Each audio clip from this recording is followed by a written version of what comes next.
Господи Исусе Христе, Сине Божий, помилуй меня грешного. И Светия Дух. Амин. Возлюбени во Христа Бога, браќи и сестри, оваа недела Светата Црква Божја го ја посвети на еден или главниот лик од денешното евангелско четиво, напишано од раката на светиот апостол и евангелист Лука. Името на главниот јунак на денешната евангелска перикопа е Закхеј. Па и неделава го носи името недела на Закхеј.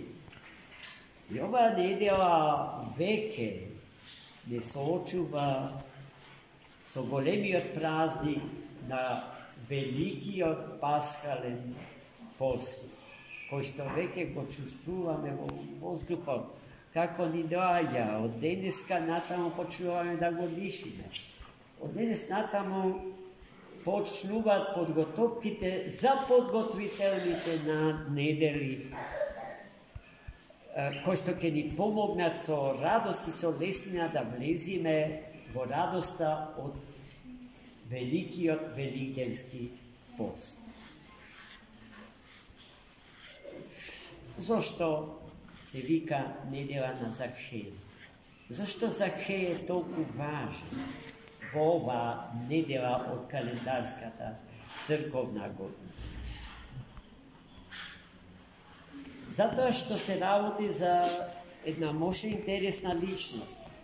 Со неа мнозина од нас можат да се идентификува. Тој е значаен општествен функционер во градот Ерихо. Директор на царинската служба.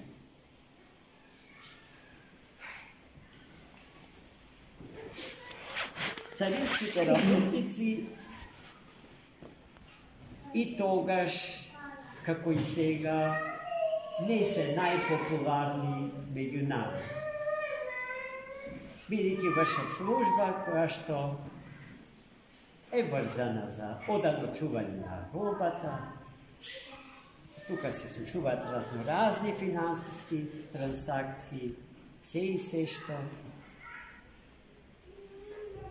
И затоа народот малку како да ги подозрева службениците на таа служба, како да се плаши дека не успеваат целосно да се сочуваат себе си во сета своја чистота и достојност. Ама тој човек, директорот на таа служба, кога слушна дека Христос влегува низ градските порти во Ерихон, потрча да го види Христа. Кој е Христос? Како изгледа? Но Христос, како и секогаш и овој пат, е окружен со множество на луѓе, со народ Божи. А Закхеј има уште еден хендикеп. Бил малечок пораст и не можел ништо да види. Не можел да го види Христа. Ама бил досетен. Тој точно знае по кој пат Христос ке се движи. И затоа побрзал пред сите да се искачи на едно дрво, чие име се вика Сикомореја. Сикомореја. Во црквено-словенските преводи јагодичина, во нашиот македонски превод смоква. Но тоа не е, бидејќи е создаден така што се вкрстени муренка и смоква. Јас имав blagoslov Boží pred Novú godinu, da go vidam drvoto na koje što se iskači Zakhej. To je sve ušte živo i zdravo. Napadot poko što pomiluvaše našio Spasitel i Gospod. Se iskači na sikomorejata i otamu čekaše da go vidi Hrista. I koga Hristos dojde, znajki odnapred deka Zakheje gore i so koja namera se kače od gore, zastana pod sikomorejata, ko digna pogledot na kaj Zakheja i mu kaže: Zakhej, brzo sleguvaj, zašto deneska sakam da go posjetam tvojot dom.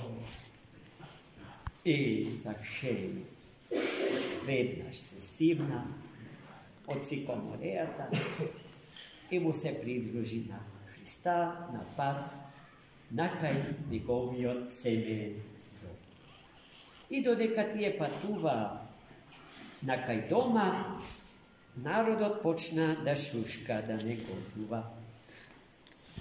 Kako fe ovoj Hristos, kako Gospode i kako Spasitelj, ako ne znaje vo čiji dom vlegu, vo dom na grešen čovek, saka da vlezi Hristos, kako je to možno, skandalozno. No ti je, ko što na toj način razmislova, ne go čuja razgovor što se vodeše pomeđu Hristos i Zakhej. Zakhej vedaš mu pristapi na Hristosov blagodarnost i mu kaže: Gospod, ja sam podgoten, polovinata od mojot imot da im go razdadam na siromašno.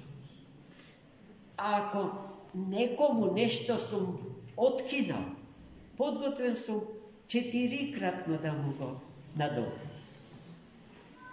Narodot ovaj ispovet na Zakhej ne jaču. Ne jaču, a da ja čuješe, kako što nije sega ja slušame i ja znajeme, sigurno neka takvi ti komentari za smetka na Hristoske izostanu. A i Hristos kaže, deka vlegova vodomot na čovek, koji što je člen na sveti od narod Božji, izraelski. I to mu zato njegovo to doađanje vodomot na toj čovek go označuva spasenije to na toj dom. Na site členovi na semejstvo to, na direktorot, na carinata Zakhej, videjki i toj je sin Avrama. Gledajte kolkava je ljubav ta Gospodnja kod nas. Zašto je Gospod dolgotrpeljiv, neiskažljivo trpeljiv kod nas? Palavite, nemirnite, neumnite i neposlušnite deca njegov. No našite palavštini vovšto nese detski naivni. Tije se prepolni s obratolomni opasnosti. I vo ta smisla Hristos ne samo što prošteva, tuku ne čuva. Nadvisnate nad nas, nadnasite životni sudbini. Spremen. Sve koji od nas da go pregarne, dok kako Zakhej se sakame da se kačime visoko na drvoto od bogopoznanije to. Pa od tičija perspektiva da go gledame našija životodavec i spasi. Zašto čovjek ne je sozdaden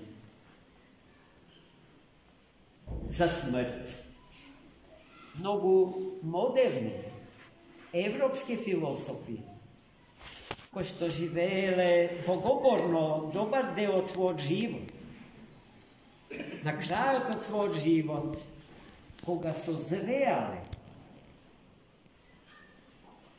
do stepen na bogovidenje i bogosoznanje. In porачали на своите читатели и почитувачи во областа на философските науки, во областа на философската мисла воопшто, дека човекот не е битие создадено за смрт, туку за вечен и несмртен живот. Амин. За молитва.